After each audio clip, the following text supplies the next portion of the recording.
बिस्मिल्लाहिर्रहमानिर्रहीम। ये reaction kinetics वाला चैप्टर है जिसको हमने दो पार्ट्स में किया है।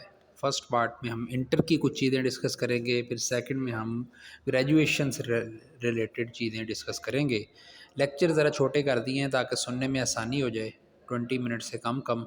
तो उसके दो पार्ट्स कर दिए रिएक्शन काइनेटिक्स के। सबसे पहले सवाल आता होता है कि ये किन किन चीज़ों की स्टडी है या किन के साथ डील करता है। ये तीन चीज़ें मैंने लिख दी हैं, रेट ऑफ रिएक्शन है, मैकेनिज़्म है और फैक्टर इफेक्टिंग रेट है, इन तीन के साथ।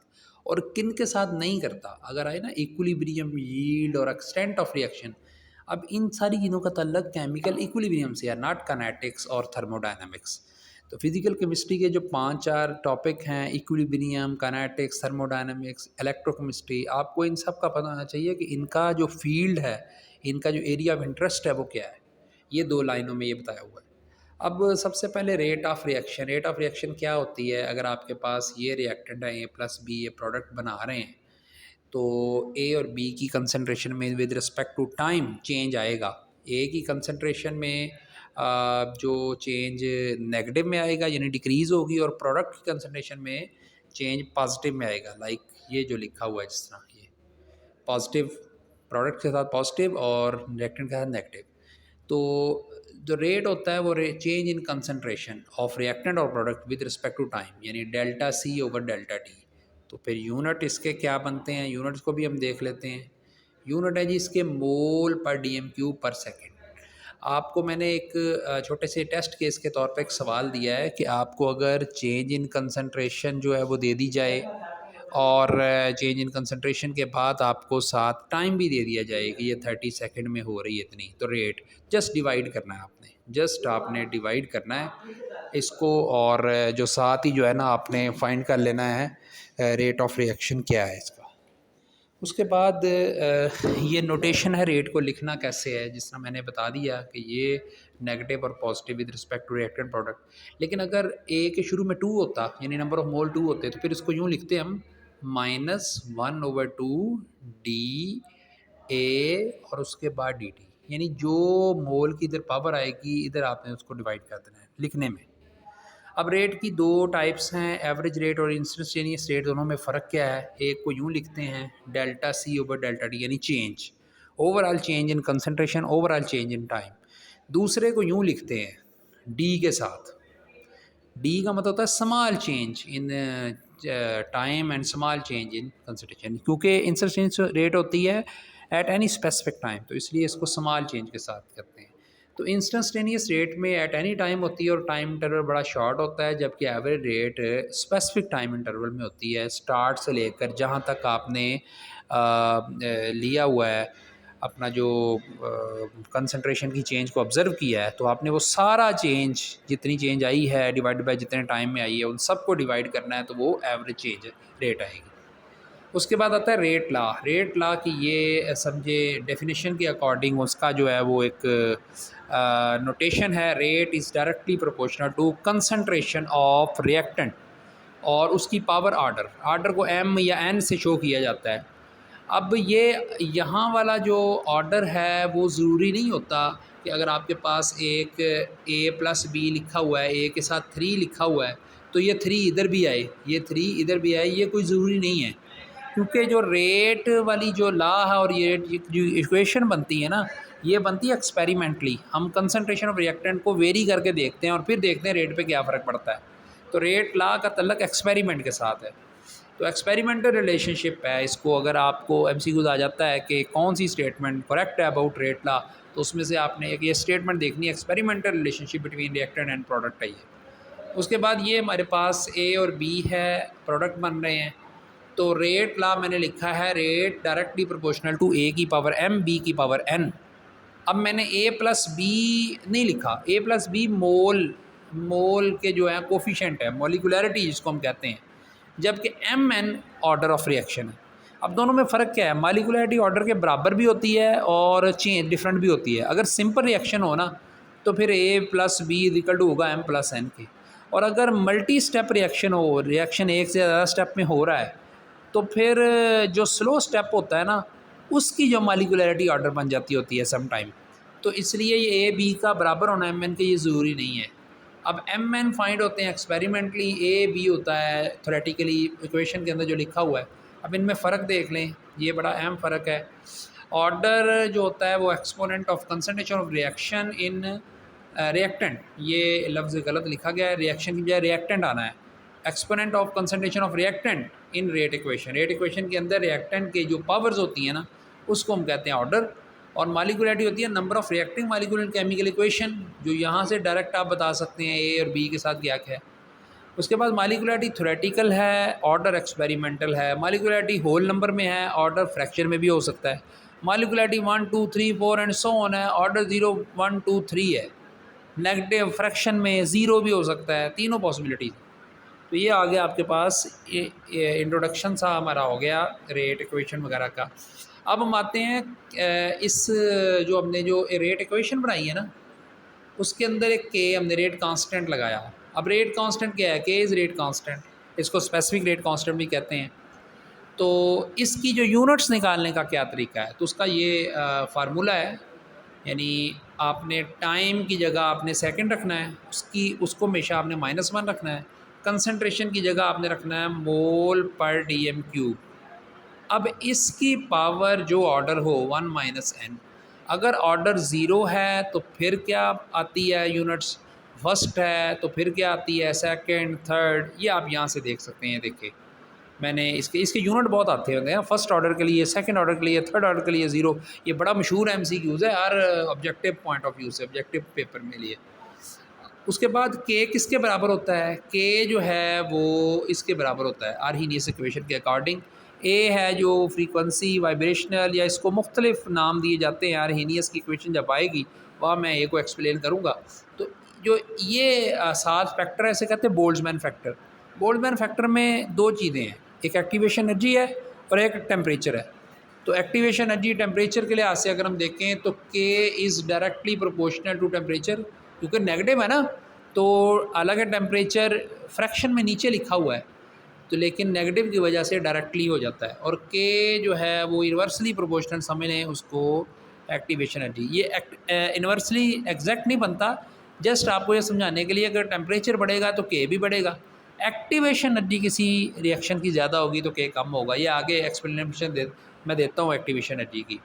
तो ये 2 रिलेशन मैंने इधर लिख दी, increase in temperature, increase in K, greater the activation the smaller the value of K. अब रेट जो है वो इज इक्वल टू के ए की पावर m b की पावर n, ये रेट इक्वेशन, और m + n order of reaction है। अब इसकी कुछ एग्जांपल है, यहाँ पे आपको मैंने जो इसका पार्ट 2 देना है ना ऑर्डर ऑफ रिएक्शन का, वहाँ मैंने आपको एग्जांपल्स की प्रैक्टिस करवानी है ताकि हर ऑर्डर की ज़्यादा याद रहे। ये चूँकि इंटर की बुक से ज़्यादा मैंने ली हैं एग्जांपल, क्योंकि वो डायरेक्ट इंटर की बुक से तो वो डायरेक्ट उठा के दे देते हैं किताब की लाइन ही, तो इसलिए हमने उसको लेक्चर के पहले से कोई इंटर की बुक से अरेंज कर लिया है ताकि जो है वो आपको ये चीज़ें कवर हो जाएं। 0 ऑर्डर की फोटोकेमिकल रिएक्शन एग्जांपल है, उसको लिखते कैसे हैं। फर्स्ट ऑर्डर उसकी decomposition of N2O5, radio active decay दूसरी है, रेडियो एक्टिव डिके यानी यूरेनियम की डिसइंटीग्रेशन वगैरह, वो भी फर्स्ट ऑर्डर में आती है। सूडो फर्स्ट में आती है जो टर्शरी अल्काइल हैलाइड है ना, उसकी हाइड्रोलिसिस, वो 2 स्टेप्स में होती है। पहले स्टेप में क्या होता है कि रिएक्शन आयनाइजेशन होती है, और सेकंड स्टेप में जो है वो हाइड्रोलिसिस होती है। तो और OH वाटर का OH जो है वो लगता है। दूसरा hydrolysis of ester in presence of acid, यहाँ मैं एक लफ्ज़ में लिखा, एसिड की प्रेजेंस में अगर आप एस्टर CH3COO C2H5 को अगर हाइड्रोलिसिस करें, मतलब इसको आप एसिड में कन्वर्ट करें, इसको अल्कोहल में चेंज करें, तो फिर एसिड की मौजूदगी में करें तो वो फर्स्ट ऑर्डर होगा, सूडो फर्स्ट। सूडो फर्स्ट उस वक्त होता है जब ओवरऑल ऑर्डर फर्स्ट हो और 2 रिएक्टेंट इन्वॉल्व हो, एक रिएक्टेंट के लिहाज से ऑर्डर 1 हो, दूसरे के लिहाज से 0 हो। ये ऐसा क्यों होता है? जैसा कि मैं बार बार इसमें एग्जांपल में मैंने दोनों में लिखा है हाइड्रोलिसिस। हाइड्रोलिसिस का मतलब है आपका अगर एस्टर है आप उसको लेते हैं एज रिएक्टेंट, और दूसरा रिएक्टेंट कौन सा है? हाइड्रोलिसिस वाटर के साथ होनी है।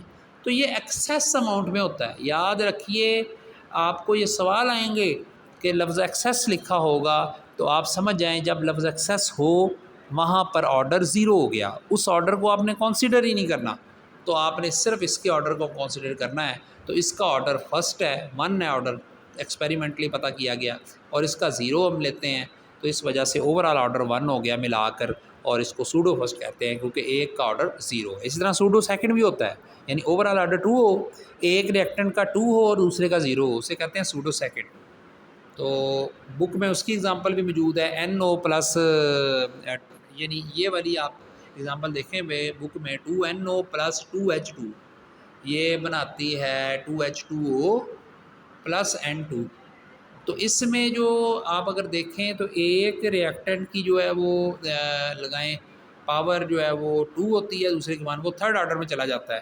तो एक इसी तरह किताब के अंदर एक और रिएक्शन है, उसमें लाइक वो ये रिएक्शन है NO2 प्लस CO, ये बनता है NO प्लस CO2। अब ये रिएक्शन 2 स्टेप में होता है। पहले स्टेप में 2 NO2 के मालिक्यूल एक NO3 बनाता है और एक NO बनाता है, फिर NO3 जो है वो इसके साथ रिएक्ट करता है, उसे रिएक्शन इंटरमीडिएट भी कहते हैं।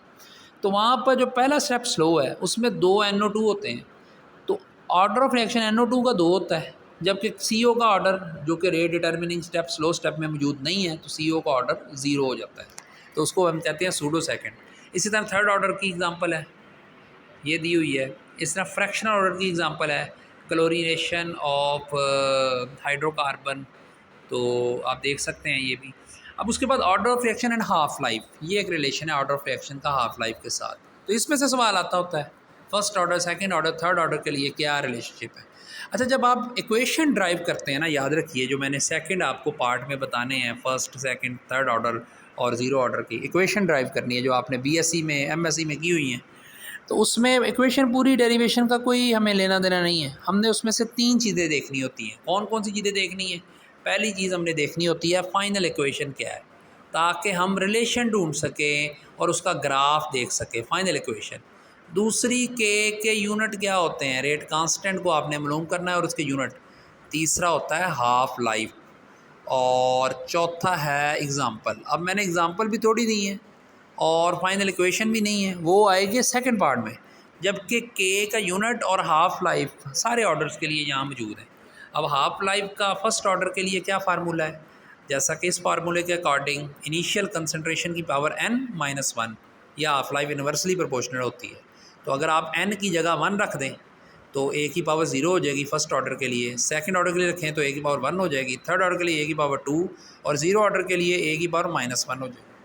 अब आप जब हाफ लाइफ को कंसिडर करेंगे, इस रिलेशन को इक्वेशन में बदलेंगे, तो हर एक का कांस्टेंट डिफरेंट होता है। फॉर एग्जांपल फर्स्ट ऑर्डर का कांस्टेंट ये वाला है 0.693 ओवर के और साथ ए की पावर 0। सेकेंड ऑर्डर का ये वाला कांस्टेंट है 1 ओवर के कांस्टेंट है। थर्ड ऑर्डर का 1.5 ओवर के है। तो आपको इसके लिए लंबी लंबी डेरिवेशन करने की बजाय जस्ट उनके हाफ लाइफ के जो रिलेशन है ना और इक्वेशन, ये बस याद रखनी है। ज़ीरो ऑर्डर के लिए क्या है, फर्स्ट के लिए क्या है, सेकंड के लिए क्या है, थर्ड के लिए क्या है। अब ज़ीरो ऑर्डर के लिए जो बन जाता है ना, वो बनता है T=A और साथ K ओवर K, ये रिलेशन बनता है। तो इसको भी आप नोट कर लें। तो ये मेरी कोशिश है कि उन पॉइंट्स पे फोकस किया जाए जो ऑब्जेक्टिव में आते हैं और वहाँ पर एग्जैक्ट नंबर आपको मिल सकता है उसका, बजाय कि हम जो है वो गैर ज़रूरी चीज़ों में उलझें। अच्छा जी, उसके बाद हम आते हैं ये एक इंफॉर्मेशन है बुक में, हाफ़ लाइफ ऑफ N2O5 की 24 मिनट है और यूरेनियम की डिसइंटीग्रेशन का हाफ़ लाइफ 710 मिलियन ईयर, या इसको 7 पॉइंट यूँ लिखेंगे 7.1 10⁻⁸ ईयर्स, यूँ भी लिखते हैं इसको। तो अब ये कुछ न्यूमेरिकल हैं, ये उस फार्मूले से जो फार्मूले दिए गए हैं उनके मुताबिक कर लें। हाफ लाइफ में से ये न्यूमेरिकल दूसरे वाला बहुत आता है, पहले वाला इतना नहीं आता। पहले वाले फार्मूले ये आपके पास है, फर्स्ट ऑर्डर का फार्मूला, इससे न्यूमेरिकल हो जाना है। जबकि दूसरे वाला जो न्यूमेरिकल है ना, उसको बड़े सोच समझ के करना पड़ना है। देखें, उन्होंने आपको बताया होगा कि कितना टाइम चाहिए 75% रेडियो एक्टिव डिसइंटीग्रेशन के लिए। तो आप देखें, अगर कोई चीज़ 100% है तो पहली हाफ लाइफ के बाद वो 50% रह गई, दूसरी हाफ लाइफ के बाद 25% रह गई। इसका मतलब वो 25% रह गई है तो 75% ख़त्म हो गई है। तो यही हमने मालूम करना था। इसका मतलब उस पर 2 हाफ लाइफ गुजरेंगी, तो जितनी उसकी हाफ लाइफ हो उसको 2 से मल्टीप्लाई कर दे। इसका ना फिज़िक्स में एक फार्मूला भी है, न्यूक्लियर फिज़िक्स या न्यूक्लियर केमिस्ट्री में भी एक फार्मूला है। आप डायरेक्ट भी उससे कर सकते हैं, वो मैं आपको जो लेक्चर होगा ना पार्ट 2 उसके अंदर भी आपको बता दूंगा। फ़िलहाल मैंने आपको इशारा कर दिया है, सिंपल सवाल आए तो आप इस तरीके से आप मालूम कर सकते हैं। मसलन वो कहें आपको हाफ़ लाइफ 10 मिनट है, तो बताएं 40 मिनट के बाद कोई चीज़ कितनी रह जाएगी। तो वो 40 के, अगर वो चीज़ 1 मोल हो तो पहली हाफ़ लाइफ के बाद, अभी हाफ़ लाइफ कितनी बनती हैं 4, क्योंकि 10 मिनट हैं तो 40 मिनट में 4 हाफ़ लाइफ बनेंगी। पहली हाफ़ लाइफ के बाद आधी रह गई, दूसरी के बाद 1/4, तीसरी के बाद 1/8 यानी 2 पे डिवाइड करते जाना है, चौथी के बाद 1/16 रह जानी है। तो 1/16 डिवाइड करें तो आता है 0.0625। तो आपने गिवन ऑप्शंस में से पहचान लेना है। ये बहुत ज़्यादा सवाल आता है, ये how much time is required या हाउ मच हाफ लाइफ, ये मैंने इसका प्रॉपर फार्मूला आपको लिखवाऊँगा। यहाँ पर हम इस तरह आम से तरीके से इसको निकाल लेते हैं। अब मेथड्स टू फाइंड ऑर्डर कौन कौन से हैं, नाम इनके आ जाते हैं। Differential method, graphic method, integration भी इसको बोलते हैं, hit trial method, method of large access और हाफ लाइफ मेथड, ये दो है। अब इन दो की डिटेल इंटर में भी दी है और आपको ये समझनी भी ज़रूरी है। बाकी सारे जस्ट ग्राफ बनता है, डिफरेंशियल मेथड, इंटीग्रेशन मेथड होता है इक्वेशन से। ये डिफरेंशियल इक्वेशन में हम सेट करते हैं डाटा को और देखते हैं वाकई वो इक्वेशन, हमारा डाटा जो है उस इक्वेशन में पुट किया जाए तो वो प्रूव हो रही है। अगर हो रही है तो वही ऑर्डर है जिस इक्वेशन के अंदर वो पुट हो रहा है डाटा, और वो रिज़ल्ट सही आ रहे हैं। अच्छा, अब आपके पास इनकी डिटेल नहीं है, मेथड ऑफ लार्ज एक्सेस की डिटेल है। मसलन आपके पास ए है और ये बी है। ए के डबल ट्रिपल करने से रेट पे क्या फ़र्क पड़ता है? देखें ना, ए को डबल किया तो रेट डबल हो गया, ए को ट्रिपल किया ए ट्रिपल हो गया। इसका मतलब है कि रेट जो है वो ए की पावर 1 के डायरेक्टली प्रोपोर्शनल है। और जब आप बी के लिहाज से देखें, ये देखें, जब आपने बी को डबल किया तो रेट जो है वो 4 गुना हो गया, बी को ट्रिपल किया तो रेट 9 गुना हो गया। मतलब कोई चीज़ डबल करने पर 4 गुना का मतलब है उसकी पावर 2 थी, ट्रिपल करने पर 9 गुना का मतलब है उसकी पावर 2 थी, तभी आंसर 9 आया। तो इस तरीके से जो है ना वो डायरेक्टली प्रोपोर्शनल, यानी ये रेट जो है वो बी के स्केयर के डायरेक्टली प्रोपोर्शनल है। जब इनको इकट्ठा किया तो रेट ए के 1 पावर और बी के स्केयर के डायरेक्टली, और इस तरह इक्वेशन बनती है एक्सपेरिमेंटली। तो ये है जी मेथड ऑफ लार्ज एक्सेस। इसमें हम करते क्या हैं, आपके पास अगर दो रिएक्टेंट हैं ए और बी, आप किसी एक को एक्सेस में ले लेते हैं, उसका ऑर्डर ज़ीरो हो जाता है। जैसा कि मैं पहले बता चुका हूँ, जिसको एक्सेस में लेना है उसका ऑर्डर ज़ीरो है। और आप बी को एक्सेस में ले लिया तो ए की कंसंट्रेशन चेंज करके ऑर्डर निकाल लिया, फिर ए को एक्सेस में ले लिया और बी की कंसंट्रेशन चेंज करके उसका ऑर्डर निकाल लिया, फिर दोनों को इकट्ठा कर दिया, ये हमारे पास ओवरऑल ऑर्डर आ गया। जबकि हाफ़ लाइफ मेथड में ये फार्मूला बहुत ज़्यादा आता है। हाफ़ लाइफ आप किसी भी रिएक्शन की दो कंसंट्रेशन लेते हैं, एक मरतबा 100 ग्राम लेके देख लेते हैं रिएक्टेंट को, एक दफ़ा 50 ग्राम लेके देख लेते हैं और दोनों की हाफ़ लाइफ नोट करते हैं। तो ये कंसंट्रेशन हो गई A1 A2 दो, और हाफ़ लाइफ हो गया T1 T2। तो ये फार्मूला लगाते हैं, ये फार्मूला आप याद रख लें। ये फार्मूला भी सम टाइम आ जाता है और सम टाइम इसका न्यूमेरिकल आ जाता है, तो ये ज़्यादा फार्मूला आता है। तो ये हाफ़ लाइफ मेथड से ही है। और रेट ऑफ रिएक्शन को निकालने के कौन कौन से मेथड हैं, फिज़िकल भी हैं और केमिकल भी। केमिकल तो एक ही है ना, जो आप रेट ऑफ रिएक्शन होता है मेन इस ग्राफ से निकलता है। एक तरफ हम लेते हैं टाइम और एक तरफ लेते हैं कंसंट्रेशन। अगर प्रोडक्ट के लिहाज से देख रहे हो तो कंसंट्रेशन यूँ बढ़ती है, रिएक्टेंट के लिहाज से देख रहे हो तो यूँ कम होती है। अब फ़र्ज़ करें आप रिएक्टेंट के लिहाज से देख रहे हैं, ग्राफ इस तरह बन गया, इस पॉइंट इस टाइम पे आप निकालना चाहते हैं तो आप इस पॉइंट पर जो ग्राफ को पॉइंट जो है वो टच कर रहा है, ये वाला पॉइंट, आप इस पर एक यूं करके लाइन लगा के टेंजेंट और एक पूरी ट्राइंगल बनाएंगे। उस ट्राइंगल का ये परपेंडिकुलर है, ये हाइपोटेन्यूज है, अपना बेस है। तो परपेंडिकुलर ओवर बेस, आप जितना फासला ये है यहाँ से देख लें ग्राफ पे यूनिट कितने हैं, ओवर जितना फासला ये है, तो जो आपका आंसर आएगा ना वो आपका रेट ऑफ रिएक्शन होगा। अब इसमें आप देखें, अगर ये ग्राफ मैं बना रहा हूँ, अगर आप इस पॉइंट पर ट्रायंगल बनाते हैं और एक होता है इस पॉइंट पे बनाते हैं, तो आपको साफ नज़र आ रहा है कि ये वाला जो पॉइंट है ना, यहाँ पर y का फासला ज़्यादा है, x कम है, तो रेट ज़्यादा है। क्योंकि रेट होती है y वाली चीज़ यानी कंसंट्रेशन डी सी, और x एक्सिस पे जो चीज़ ली हुई है डी टी। तो यहाँ पर रेट ज़्यादा होगा, जबकि थोड़ा टाइम के बाद यहाँ पर आप देख रहे हैं ये वाई एक्सिस वाली चीज़ का फासला कम है, एक्स का ज़्यादा हो गया, क्योंकि स्लोप जो है वो चेंज हो गई ना, तो अब रेट ऑफ रिएक्शन स्लो हो गई। तो रेट ऑफ रिएक्शन जो रिएक्शन बढ़ता है ना, तो रेट ऑफ रिएक्शन कम होती है। ये भी बड़ा एक सवाल मैंने देखा हुआ है पुराने पेपरों में कि जो रेट ऑफ रिएक्शन जो है उसकी प्रोसीडिंग कैसी है विद रिस्पेक्ट टू रिएक्शन, तो वो डिक्रीज़ करती है नॉर्मली। अगर आप कोई ऑटो कैटलिस्ट डाल दें या कोई कैटलिस्ट दरमियान में डाल दें तो वो रेट ऑफ रिएक्शन बढ़ भी सकता है। यानी सम टाइम ऑटो कैटलाइसिस होती है कि रिएक्शन जो है वो जिस वक्त आप प्रोडक्ट जो है वो आपका बनता जाता है तो वो एक ऑटो कैटलिस्ट के तौर पर ऐड होता जाता है। तो इस तरीके से जो है वो उसके बाद जो नेक्स्ट ये वाले सारे मेथड्स हैं रेट ऑफ रिएक्शन निकालने के फ़िज़िकल। अब हाँ, यानी असल में ना हमने जो ग्राफ बनाना है इस तरह का जो मैंने आपको बताया है, रिएक्टेंट की कंसंट्रेशन इस टाइम पे 10 मिनट में इतनी है, 20 पे इतनी है, 30 पे इतनी है, 40 पे इतनी है, तो हमने मुख्तलिफ पॉइंट्स जोड़ के ग्राफ बनाना होता है। उसके बाद यहाँ से रेट निकालनी होती है। तो ग्राफ बनना कैसे है, तो आपको कैसे पता चलेगा रिएक्टेंट की कंसंट्रेशन 10 मिनट बाद इतनी रह गई, 20 मिनट बाद इतनी रह गई, 30 मिनट, तो वो पता चलाने के लिए कुछ फिज़िकल मेथड होते हैं, कुछ केमिकल होते हैं। केमिकल मेथड तो एक ही है, टाइट्रेशन से मालूम कर लें आपका जो प्रोडक्ट कोई एसिड बन रहा है तो टाइट्रेशन करके देख लें कि कितने टाइम में कितना प्रोडक्ट बन गया है या रिएक्टेंट कितना रह गया है, यानी केमिकली रिएक्शन करके। फिज़िकली ये 5 मेथड्स हैं, इनके नाम आ जाते हैं, प्रिंसिपल आ जाते हैं। स्पेक्ट्रोमीट्री जब आपके रिएक्टेंट प्रोडक्ट कलर्ड हों, रिफ्रैक्टोमीट्री जब लिक्विड हों और उनका रिफ्रैक्टिव इंडेक्स हो, डाइल्यूटोमीट्री जब वो लिक्विड्स हों, जब कंडक्टोमीट्री जब वो आयनिक सब्सटेंसेस हों, आयंस हों तो वो करंट पास करते हैं, और ऑप्टिकल रोटेशन मेथड जब वो ऑप्टिकली एक्टिव हों, यानी पोलैरीमीटर में से जब उन लाइट गुजारी जाए तो उन कंपाउंड्स के सोल्यूशन लाइट को लेफ़्ट या राइट रोटेट करे, तो फिर आप ऑप्टिकल रोटेशन मेथड लगाते हैं।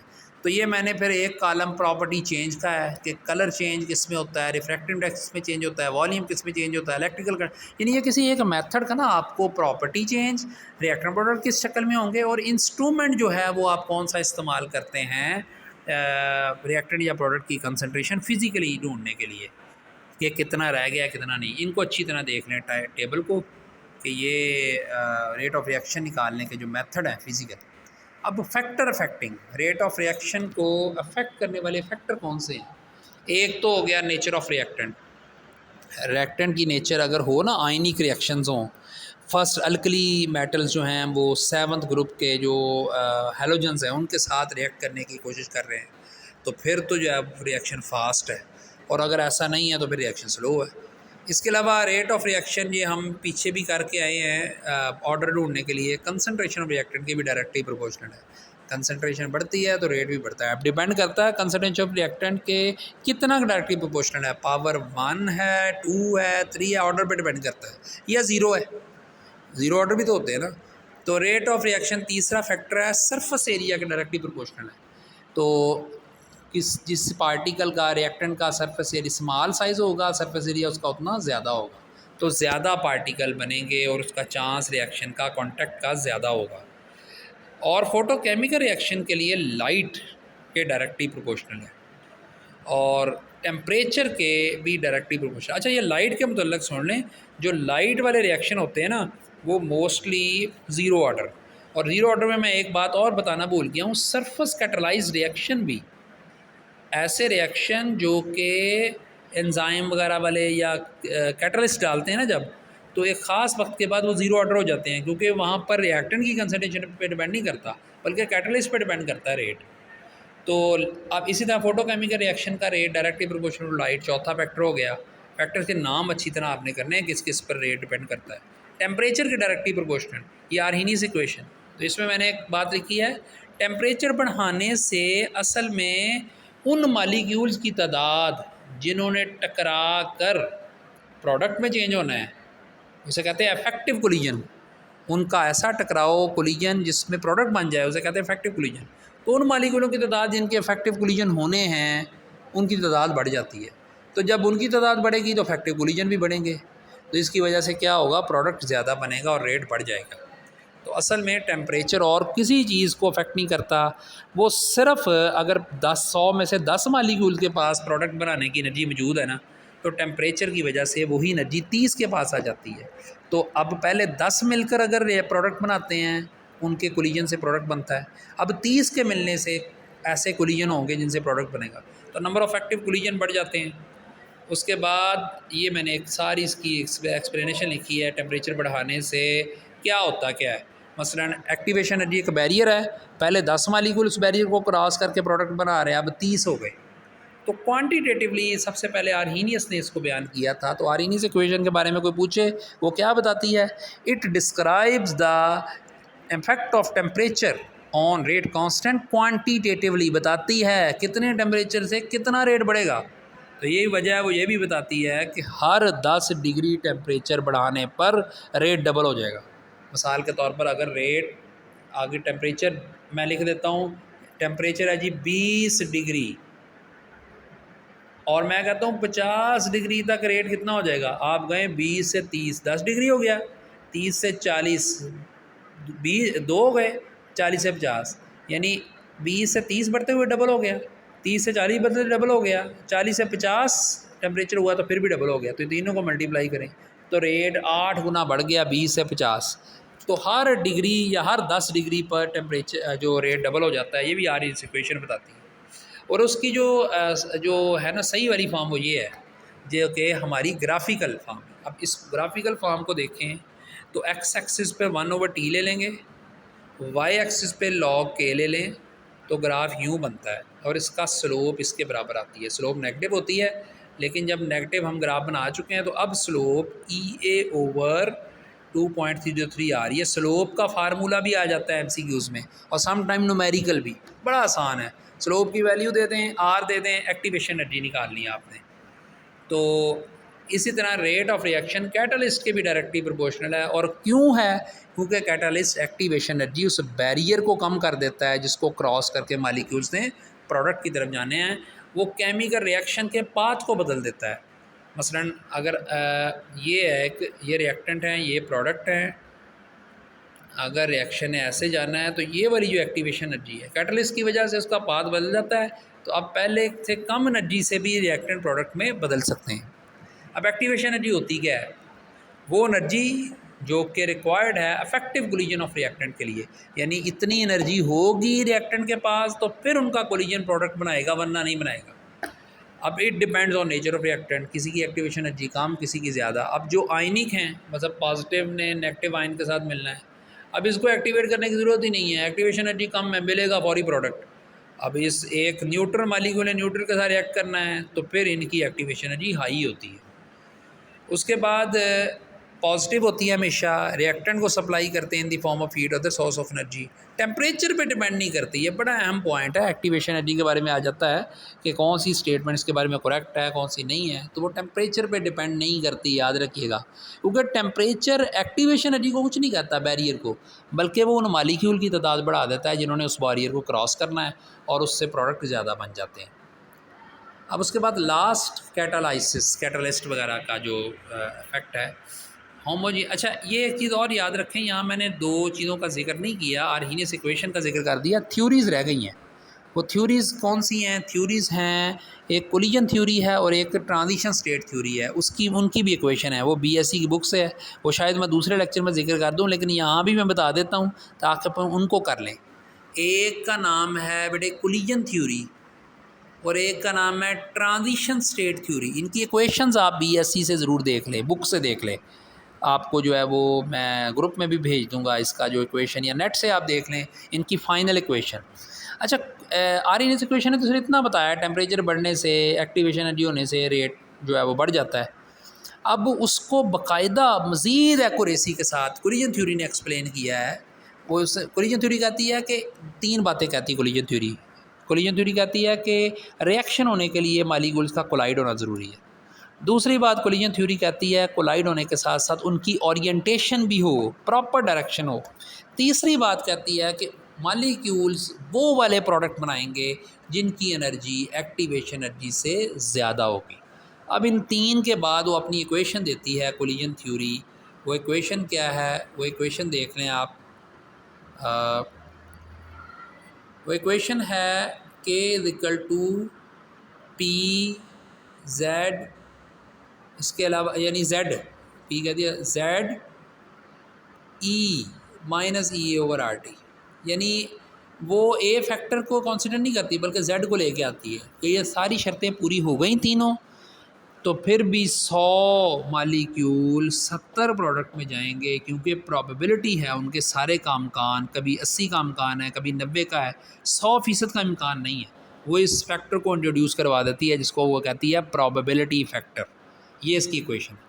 जबकि TST ट्रांजिशन स्टेट थ्योरी कहती है असल में तीनों शर्तें पूरी होती हैं, ये रिएक्टेंट है, समझे, ये प्रोडक्ट है और ये हाईएस्ट है। उसने कहा कि TST ने कहा कि तीनों शर्तें पूरी होने के बावजूद रिएक्टेंट जो आपके होते हैं वो तीनों शर्तें पूरी करने के बाद हाई एनर्जी स्टेट में आते हैं। इस स्टेट को कहते हैं ट्रांजिशन स्टेट। अब इस स्टेट से मालिक्यूल वापस भी आ सकता है, इधर भी आ सकता है, डिपेंड करता है उसकी थर्मोडायनामिक प्रॉपर्टीज़ पर, एंट्रोपी पर, एंथैल्पी पर, फ्री एनर्जी पर, कि अब मालिक्यूल किधर को जाएगा। तो लिहाजा प्रोबेबिलिटी वाला फैक्टर जो कोलिजन थ्योरी ने इंट्रोड्यूस करवाया था, ट्रांजिशन स्टेट थ्योरी ने उसको बहुत अच्छा एक्सप्लेन कर दिया कि मालिक्यूल किधर जाएगा ये भी। अब इसके अलावा collision theory of by molecular reaction, उसकी इक्वेशन है, ये अगले लेक्चर में मैं मज़ीद एक्सप्लेन कर दूंगा। जिन्होंने सिर्फ ये सुनना है कम से कम उनकी जो है ना वो चीज़ें तो क्लियर हों, क्योंकि इसमें एक लिंडमैन मैकेनिज़्म बाकी है बताना, कोलिजन थ्योरी फॉर यूनिमालिकुलर रिएक्शन, फिर कोलिजन और ट्रांजिशन स्टेट थ्योरी के इक्वेशन बताना बाकी है। मैंने उनकी बेसिक अजम्पशन बता दी है ट्रांजिशन स्टेट थ्योरी की भी और कोलिजन थ्योरी की भी। ये अब लास्ट पोर्शन है कैटालाइसिस। कैटालाइसिस क्या है? कैटालाइसिस है जो रेट ऑफ रिएक्शन बदलने का प्रोसेस, उसको कहते हैं कैटालाइसिस। ये होमोजीनियस है जब आपका रिएक्टेंट प्रोडक्ट और कैटलिस्ट सेम फेज़ में हो, और ये हेट्रोजीनियस है। एग्जांपल्स दी हुई हैं, तो आप बेहतर ये है कि आप BSc FSc की बुक से सारी एग्जांपल कर लें। सम टाइम वो कोई पूछ सकते हैं रिएक्शन दे के बताएं इसका कैटलिस्ट क्या है, तो इंटर के अंदर जो आई हुई हैं एग्जांपल उनको कर लिया जाए अच्छी तरह।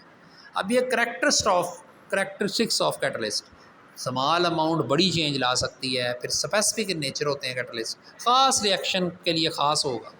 उसके बाद एक्टिवेशन एनर्जी बेसिकली लोअर करते हैं, ये इनका मैकेनिज़्म है। ये उस रिएक्शन को स्टार्ट नहीं कर सकते जो फिजिबल नहीं है। उसके बाद मोर एफिशिएंट हैं फाइनली डिवाइडेड फॉर्म में, और ये इक्विलिब्रियम पोजीशन को चेंज नहीं करते। बड़ी अहम बात है कि कैटालिस्ट जो है वो अगर इक्विलिब्रियम आ गया है रिएक्शन का, जिसमें 80% प्रोडक्ट हैं, 20% रिएक्टेंट हैं, ये उसको बदलते नहीं है। हाँ ये करेंगे, इक्विलिब्रियम जल्दी ले आएंगे, टाइम ऑफ इक्विलिब्रियम रिड्यूस कर सकता है, पोजीशन को नहीं बदल सकता। इक्विलिब्रियम जहाँ आना है वहीं आना है। उसके बाद ये एंजाइम कैटालाइसिस की कुछ एग्जांपल है। एंजाइम कैटालाइसिस आपको पता है प्रोटीन्स होती हैं जो कि उनको को फैक्टर चाहिए कुछ अपना काम करने के लिए, उसको को फैक्टर कहते हैं, नॉन प्रोटीनियस पार्ट्स। तो उनके दो मॉडल हैं, लॉक एंड की model and induce fit model. मतलब एक स्पेसिफिक की जिस तरह एक स्पेसिफिक लॉक होती है, ऐसे एक स्पेसिफिक एंजाइम खास रिएक्शन के लिए होता है। और इंड्यूस फिट मॉडल के जिस वक्त की लगाते हैं तो उसको एक ख़ास एंगल पे घुमाते हैं तो थोड़ी बहुत चेंज आती है।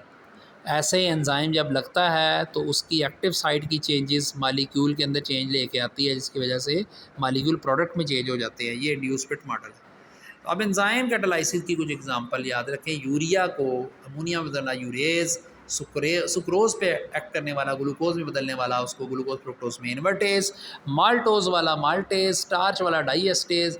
ये सेकेंड ईयर की बुक में मौजूद है ये चीज़ें। तो इसके अलावा एंजाइम के जो हवाले से कुछ और चीज़ें भी आप कर लीजिएगा, लेकिन मेन चीज़ आपने इंटर की बुक और ग्रेजुएशन की बुक से कैटालाइसिस की एग्जांपल, यहाँ मैंने ना लंबा लेक्चर बचाने के लिए आपको एग्जांपल कम इधर लिखी हैं, तो आप कैटालाइसिस की एग्जांपल ज़रूर कर लीजिएगा जिसमें से सवाल आता है, ताकि जो है वो। शुक्रिया।